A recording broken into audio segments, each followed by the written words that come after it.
Welcome everyone to Intermediate Selfology with your host, Tristan McGough.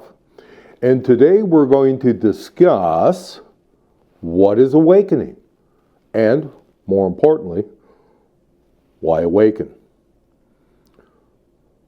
To cut to the chase, because that helps with self-mastery. In fact, that's the only way you can attain mastery of yourself, and we discussed this before in terms of the mastery of the Maya message, of which each of us is, if you will, an emboldened, embodied signature.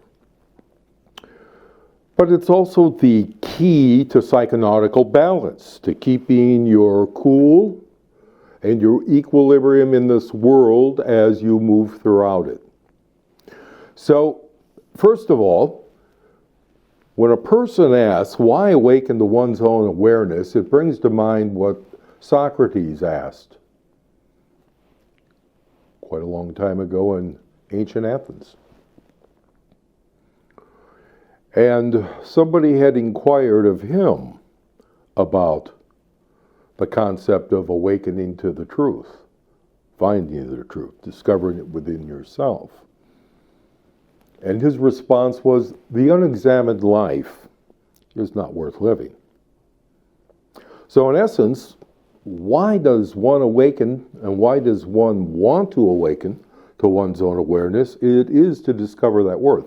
These treasures that we all have on our innerscape, they are secret treasures because they are mined within each of us in the privacy of our own personal consciousness.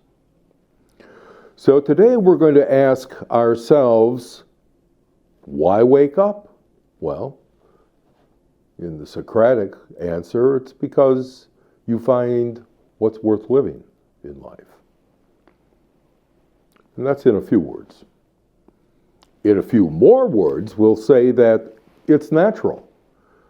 It's part of what we consider the phases of the career of consciousness, of human consciousness. Cognos. We're dealing with cognos as the pristine intuitional idea of what constitutes the self today. The others are implicit in what we are speaking of. However, we're focusing on the consciousness of each of us in particular. So why awaken to one's own awareness? Well, first of all, it's natural, right? It's part of this natural world. We grow up, we wake up, we lift up, and then we give up. And the giving up is a giving forth, and it's a finding freedom. However, when we're growing up, the first phase of all our development, we're concerned about the psycho-physical, organismic, human being as they are in space and time, as well as the trans-finite consciousness, the mind stream, if you will, that continues. That's part of the continuing dimension of consciousness. And all through that growth, there are two things that really one is growing into in terms of one's mind growing into one's body and one's body being capable within this world. The first is self-sufficiency. That's the result of growing up. And the other is that you have proficiency in the world. You're able to move about in the world. You have skills, not only pragmatic and practical skills. You probably have a set of professional or vocational skills. You certainly have language skills and mathematics skills. Some of us have musical skills we've cultivated, though we all have that potential. Some of us not having the penchant, though. So when you're waking up, this is not development, this is unfoldment. You are unfolding your psychical nature. Some call it the soul. I call it the epistic self. It's based on the epistemic relation of the subject and the object. It's always dualistic. In fact, and this part of the realm, when you're waking up, what you're actually doing is you're moving out of delusion. You're moving out past doubt of the mind. You're moving past the discontent of your emotional life. You're moving past and out of discouragement of the will. And you are not distracted in terms of your focal activity, your ability to focus in this world and operate through your body, through your living dimension. So in terms of waking up, actually what it is it's awakening to your own awareness. And this allows for the process of self-transformation.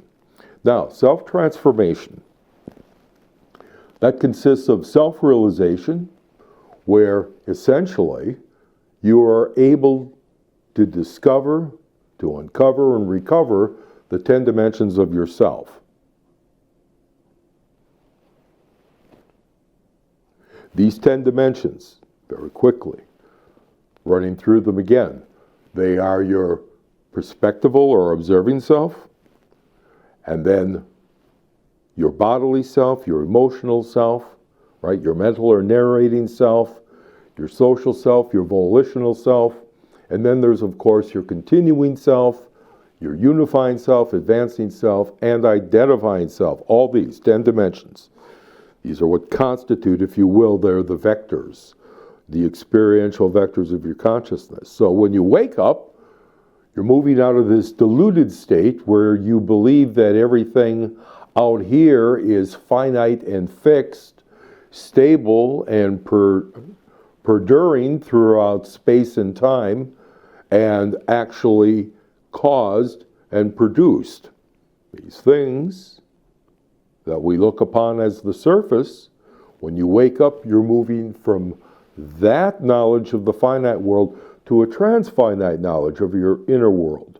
And that's where the treasures become manifest. And that's what we're tapping into in terms of the concept of self-mastery. So when you wake up, you're not only waking up to yourself, you also help others wake up from their samsaric sleep.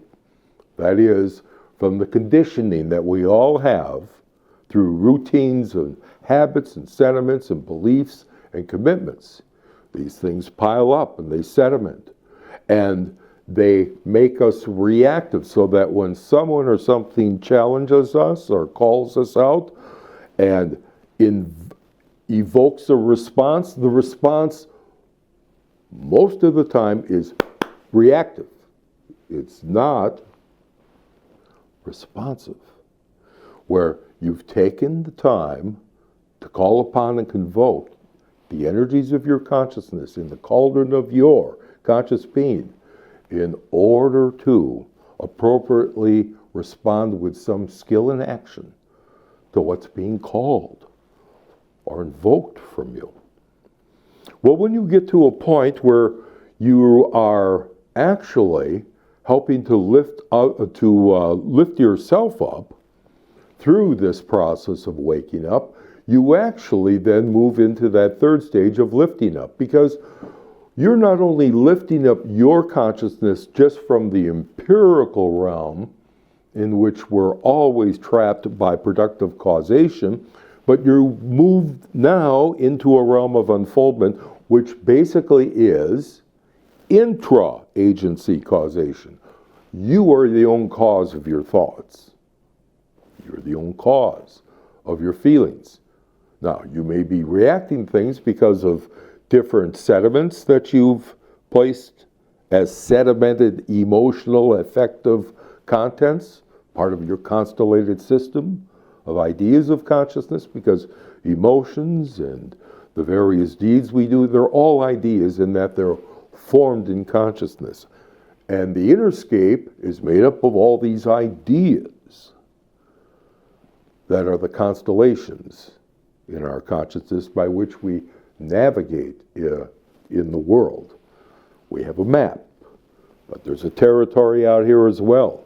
This map has to be something that accurately, clearly, and verifiably reflects what reality is. So when we're speaking about waking up to one's own awareness, we're speaking about waking to your own reality. Your own reality of conscious being, pure being, finite being, and non-being. Because you are not as much as what you are, if not more so. So in that lifting up, you are going to also be working on an outer component as well as that inner component. And so there's not only going to be this factor that you're lifting yourself up through self-transformation, which is composed of that self-realization of the 10 dimensions, as well as the organismic world, organically constituted of the very same chemical elements that the rest of the universe is constituted of. Well, after the individual has lived their life, they've grown up and they've developed. They've woken up and they've unfolded. And they've lifted themselves and others up through generosity and skill in action and selfless service. It comes time to give up. And giving up is a very positive thing because in terms of one's inner life, it allows total freedom. You no longer are attached to any finite element in the world, which is incidentally the definition of death. We'll go into that on another program. However, the moment now has already died from what the moment before was, has it not? So death is ever present. The void is something which is always approaching us and something which we always leave, but it is that from which we also emerge, right in this vortexal moment. So that giving up is actually an attainment in the same way that when you're lifting up, it's an achievement that perdures for yourself and for others. Well, so that's one reason to wake up. It's natural. It's part of the phases of life. Some of us don't wake up as much as others within a given lifetime. Some may not wake up at all. All of these potentials, as phases of the human career of consciousness, don't necessarily take place in this order in a lifetime, although most of us do move through a period of development early on in life, and in midlife we find ourselves waking up, and then in later midlife we find ourselves engaged in lifting up, and then at the end, whether we like it or not, we find ourselves facing giving up. So although one faces these phases, one does not stand face to face as a confrontation in consciousness with these phases. One does not bring them into one's awareness often.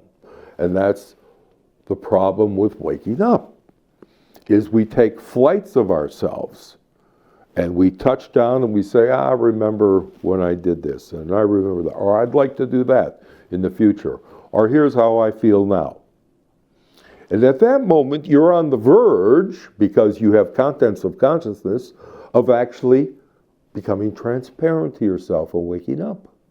And realizing that you're not only conscious of what you were back then, or wishing what you might be, or describing how you actually are now. You're not only conscious of those things, you are conscious as an experiencing being in a transfinite world that has all of those contained in only this moment. The past is dead and gone. The future is forever fresh and unproduced. The next reason, therefore, is waking up. It's potent. To awaken is potent.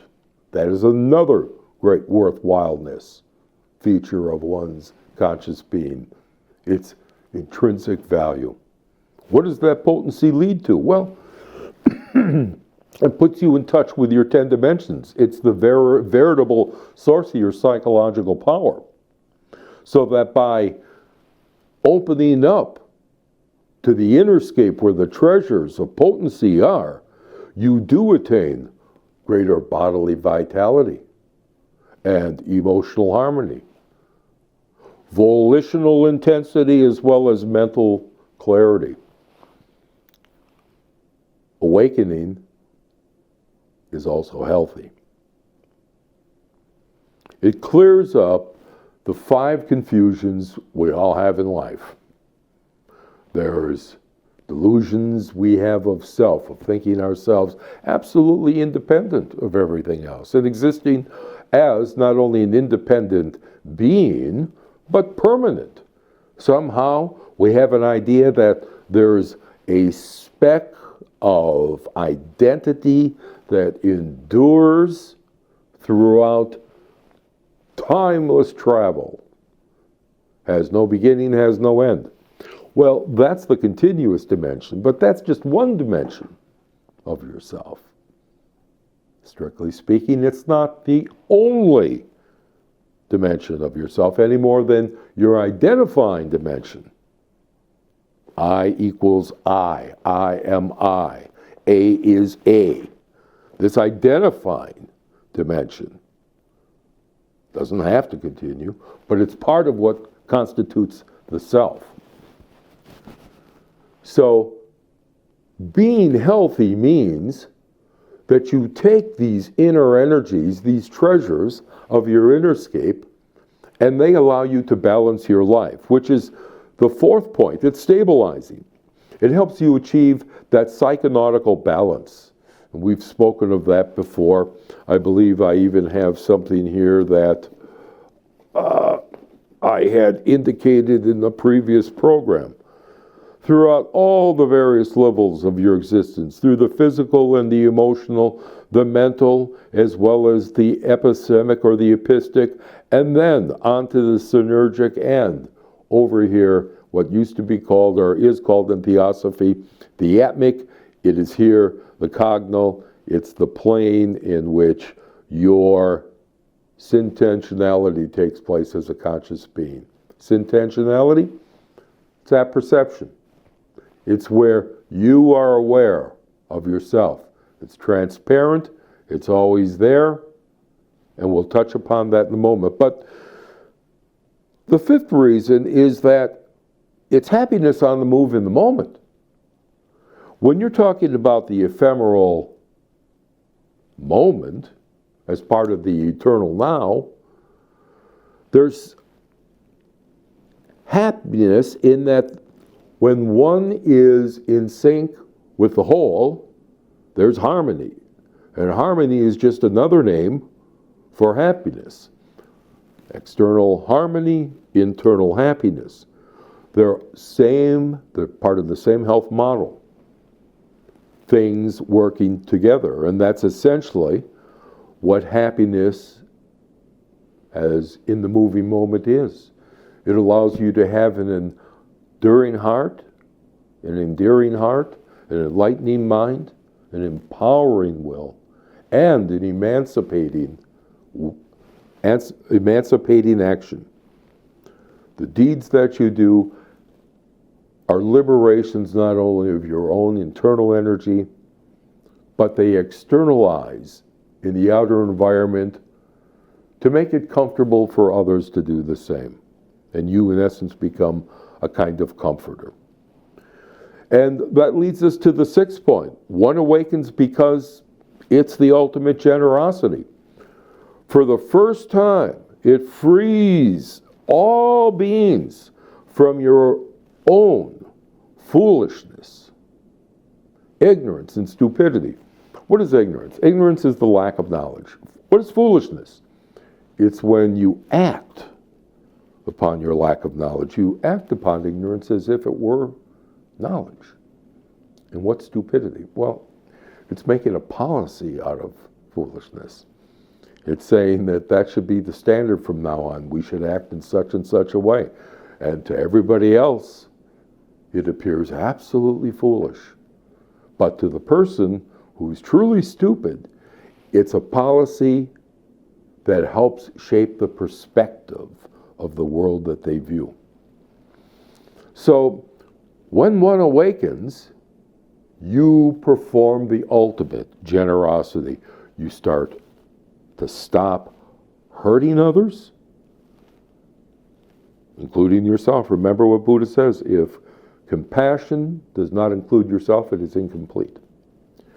So you stop injuring yourself internally through fear and hatred and excessive obsession and guilt and all the other kinds of inept things that we do in order to make a connection socially and ecologically and culturally and whatever other way, and that we fail to do because of our cis formations, because of these blockages. Well, awakening helps to remove these psychological blockages, because these blockages are an impediment to your effective service in the world. Which brings us to our 7th point. Why awaken? Because it's progressive. It's progressive in many senses. It's progressive in that it builds off the momentum that you, as a conscious being, have established in the past. It's progressive because you are making active contributions to the socioverse. We spoke of this before, that there are certain contributions that an individual makes to the world, and when they do, we call these the socioverse. And that is how you build community. You build community through conversations that are truthful with others, through communion with others that are blissful and that help bring about beauty in the world, as well as co-creating things and using your power for meritorious works that help to build positively our capabilities to unfold the future. As well as, in terms of goodness, there's actual collaboration. If you have communication, and you have communion, and you have co-creative activity, and you have a collaborative spirit in which you actually do integrate your skills and talents and geniuses with those of others, you create a true community, a community of I, thou, where each are respected and balanced within this thing we call the socioverse, which is of our own making. The socioverse comes about through human beings transforming themselves into something that they can master. As Nietzsche said, humankind is that which must be mastered. That was his idea of the overman. That is the overmind. It's the one that one grows into. And how does that happen? Well, that happens through awakening. And therefore, let's take a brief look here at a chart that I've devised for our perusal. What is awakening to awareness? Awakening awareness is what? It's awareness becoming aware of itself. I am conscious of being conscious. That's the doorway where the contents of your consciousness now become part of what you see yourself as looking at. Remember, St. Francis, he says, what you are looking for is looking. You see, that's the nature of what I've called generation. That is, in terms of causation, that's the kind of causation that intra-agency causation is. It's generative. What do I mean by that? I mean that both the male-female principles, if you will, are discarded at the level of the soul, and instead there's a generator and there's the generated. The generator is the I. I want this. I do that. And the that and the this, that's me. So when somebody says, well, on a job application, for instance, how do you cope with a problem. And that's quite general. They may ask you, how do you cope with a problem at the counter if you're a salesperson and a customer is returning something they're irritable? How do you respond to that? How do you handle? And you say, well, I'm a patient person, I'm very tolerant. And I'm unruffled, so I think I'd be able to keep calm, talk to them, and answer their question and not make them exasperated any further. Well, you see, that description of myself as being patient and calm and not making the situation worse, all those things are me. That's what I'm looking at. That's what I've generated in my own mind as an idea, and this is part of the epistemic relation. First of all, it applies to oneself. You not only look at the world dualistically, you first are a dyad within your own mind. There's always the I and the me. There's always you who do the generating of your ideas. I feel this way about so-and-so. I think I would like to go to the museum tomorrow. All of these things that I am generating is the me. That's me going to the museum tomorrow, right? All right. So, let's just take a quick look here of what we're doing. In terms of apperception, that's awareness which is conscious of itself. That is being conscious, as conscious being.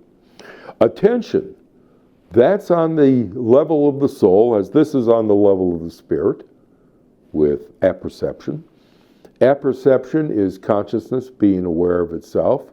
It's consciousness. Attention is consciousness as. I am paying attention as a focused thinker, as a deliberate speaker, as someone who is purveying knowledge. That's as. What am I conscious of? Well, that's in the empiric realm, the finite realm. I'm conscious of moving bodily hands. I'm conscious of the pages in front of me. I'm conscious of the articles that I may have to use. These are all consciousness of. You know you're in the finite world when you're conscious of something. You know you're in the transfinite world when you are conscious as experiencing. You see, it's the difference between the surfer and the surfboard. What is the sea? That the surfer, that is the transfinite being, on the finite surfboard is surfing upon? Well, that's the ocean. That's the greater escape. That's what we're talking about with that perception. Your consciousness, as pure consciousness, is able to accommodate any consciousness as, any consciousness of. That's the secret to awakening. Aligning apperception and attention and apprehension all at once, aligning them, is what awakening is. It's where the apperception, which is you being conscious of yourself, is always transparent. It's always something that's reflexive, it's recursive. It refers to itself instantly. The nature of consciousness is to be always mirroring its own consciousness. It's self-knowing. Just as in the finite world, your empiric self is other-knowing. And in the transfinite world, or your mind stream and your ideas and your emotions and thoughts and your willings and all your doings exist, that transfinite world is something that you are always involved as an experiencing entity in. That is the mind stream. That is the point from which the 10 dimensions emerge. So when we're speaking about awakening, We're talking about taking all three elements, the finite, the transfinite, and the infinite, that is, apperception, has an infinite ability, inexhaustible ability, to forever see whatever consciousness is and reveals and participates in the finite world as well.